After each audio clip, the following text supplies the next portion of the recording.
Capítulo 11 – História das perseguições nos Países Baixos. Tendo se estendido com êxito a luz do Evangelho pelos Países Baixos, o Papa instigou o imperador a iniciar uma perseguição contra os protestantes. Muitos caíram então mártires sob a malícia supersticiosa e o bíblico fanatismo, entre os que os mais notáveis foram os seguintes. Vendelinuta, uma piedosa viúva protestante, foi apreendida por causa de sua religião, e vários monges tentaram, sem êxito, que se desdissesse. Como não podiam prevalecer, uma dama católico-romana conhecida dela desejou ser admitida na masmorra onde estava prisioneira, prometendo esforçar-se por induzi-la a abjurar da religião reformada. Quando foi admitida na cela, fez o possível para executar a tarefa que havia empreendido.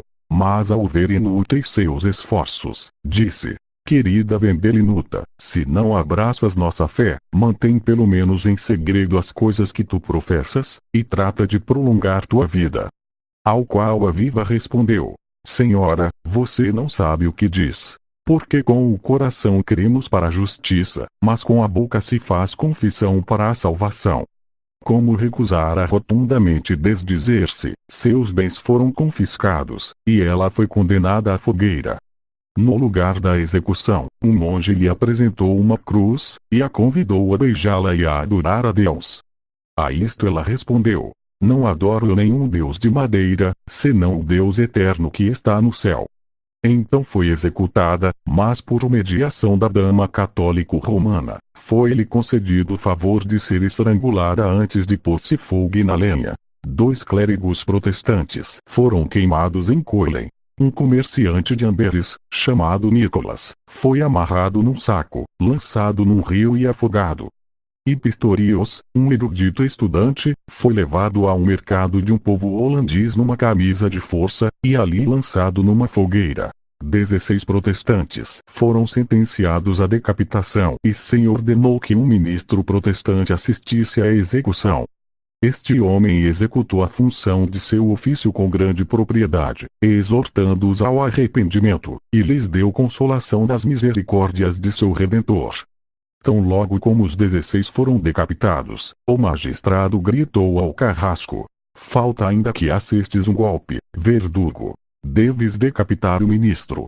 Nunca poderá morrer em melhor momento que este, com tão bons preceitos em sua boca, e uns exemplos tão louváveis diante dele. Foi então decapitado, ainda que muitos dos próprios católicos-romanos reprovaram então este gesto de crueldade pérfida e desnecessária. Georges Scherter, ministro de Salzburgo, foi apreendido e encerrado em prisão por instruir sua grioi no conhecimento do Evangelho. Enquanto estava em seu encerro, escreveu uma confissão de sua fé. Pouco depois disso foi condenado, primeiro a ser decapitado, e depois a ser queimado. De caminho ao lugar da execução, disse aos espectadores: Para que saibais que morro como cristão, dar-vos-ei um sinal. E isto se verificou de uma forma mais que singular, porque depois que lhe for cortada a cabeça, o corpo jazeu durante um certo tempo com o ventre para baixo, porém girou-se repentinamente sobre as costas, com o pé direito cruzado sobre o esquerdo, e também o braço direito sobre o esquerdo.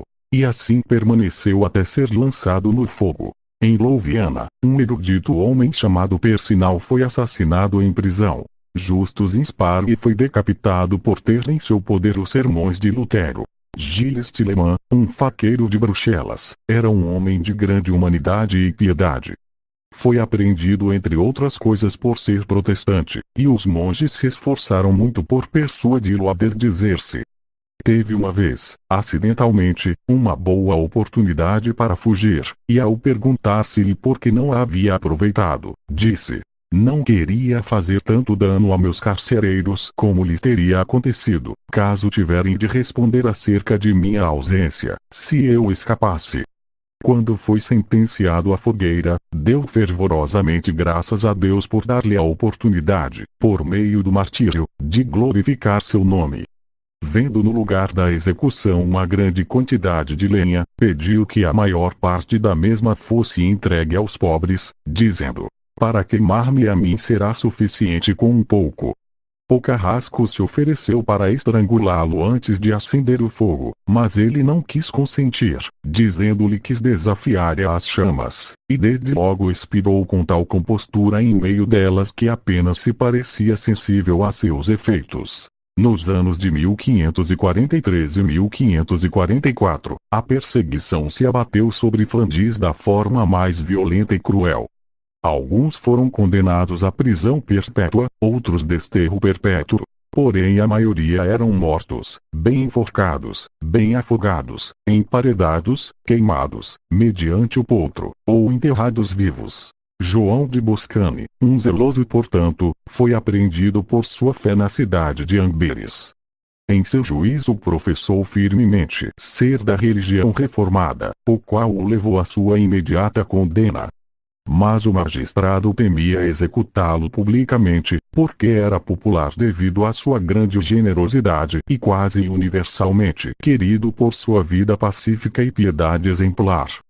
Decidindo-se uma execução privada, se deu ordem de executá-lo na prisão.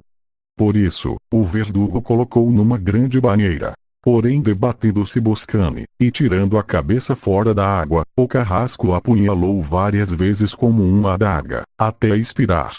João de Buisons, outro protestante, foi apreendido secretamente, na mesma época, em Amberes, e executado privadamente.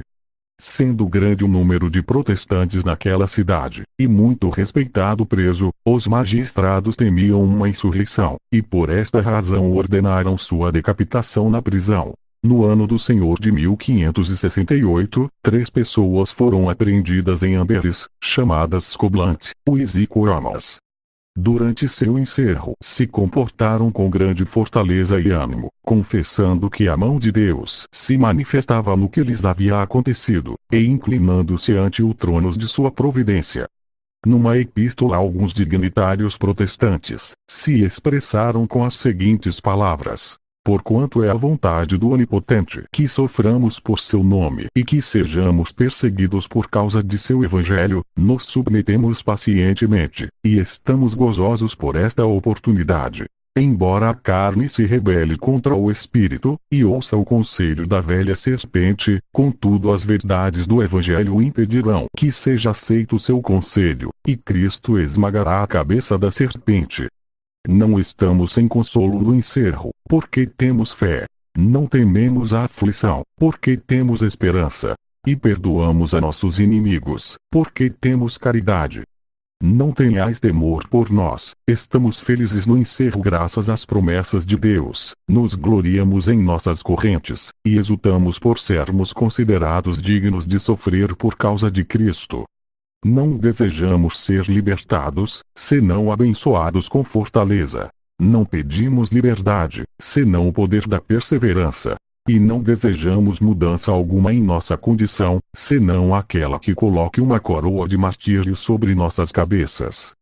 Scoblant foi julgado primeiro. Ao persistir na profissão de sua fé, recebeu a sentença de morte. Ao voltar à prisão, pediu seriamente a seu carcereiro que não permitisse que o visitasse nenhum frade. Disse assim: nenhum bem podem fazer-me, porém podem perturbar-me muito. Espero que minha salvação já esteja selada no céu, e que o sangue de Cristo, no qual deposito minha firme confiança, tenha me lavado de minhas iniquidades. Vou agora lançar de mim estas roupas de barro para ser revestido de uma veste de glória eterna, por cujo celeste resplendor serei liberado de todos os erros. Espero ser o último mártir da tirania papal. Que a Igreja de Cristo tenha repouso aqui, como seus servos o terão no além. No dia de sua execução, se despediu pateticamente de seus companheiros de prisão. Amarrado na estaca, orou fervorosamente a oração do Senhor, e cantou o Salmo 40. Depois encomendou sua alma a Deus, e foi queimado vivo. Pouco depois Uis morreu em prisão, e por esta circunstância Coamas escreveu a seus amigos: estou agora privado de meus amigos e companheiros. Scoblant sofreu o martírio, e Uis morreu pela visitação do Senhor. Todavia, não estou sozinho. Tenho comigo o Deus de Abraão, de Isaque e de Jacó. Ele é o meu consolo, e será meu galardão. Orai a Deus que me fortaleça até o fim, porquanto espero a cada momento ser liberado desta tenda de barro. Em seu juízo confessou a árvore do conhecimento do bem e do mal ser da religião reformada, respondeu com fortaleza varonil a cada uma das acusações que lhe formulavam, e demonstrou com o evangelho o escriturário de suas respostas. O juiz disse que as únicas alternativas eram a retratação ou a morte, e terminou dizendo: morrerás pela fé que professas? A isto Comas replicou: não só estou disposto a morrer, senão também a sofrer as torturas mais cruéis por ela. Depois, minha alma receberá sua confirmação de parte do próprio Deus, em meio da glória eterna. Condenado, se dirigiu cheio de ânimo ao lugar da execução, e morreu com a mais corajosa fortaleza e resignação cristã. Guilherme de Nassau caiu vítima da perfídia, assassinado aos 51 anos de idade por Baltazar Gerard, natural do Franco Condado, na província da Borgonha. Este assassino, com a esperança de uma recompensa aqui e no além por matar um inimigo do rei da Espanha e da religião católica, empreendeu a ação de matar o príncipe de Orange. Procurando-se armas de fogo, o vigiou enquanto passavas através do grande vestíbulo de seu palácio para a comida, e lhe pediu um passaporte. A princesa de Orange, vendo que o assassino falava com voz rouca e confusa, perguntou quem era, dizendo que não gostava de seu rosto.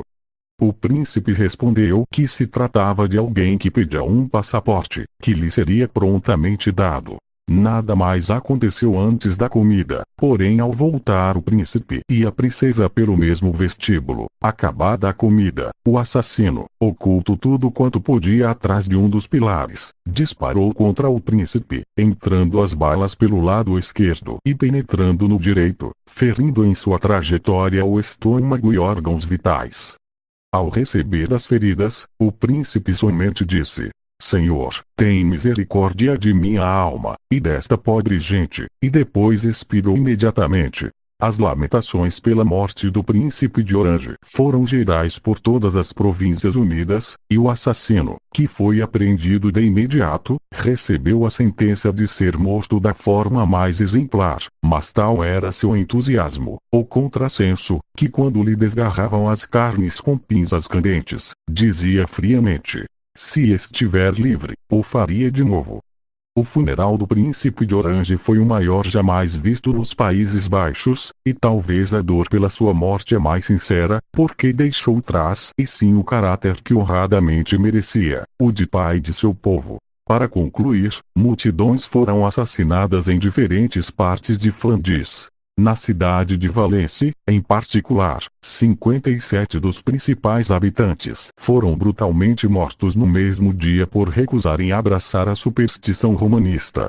E grandes números foram deixados enlanguecer na prisão até morrer pelo insano das masmorras.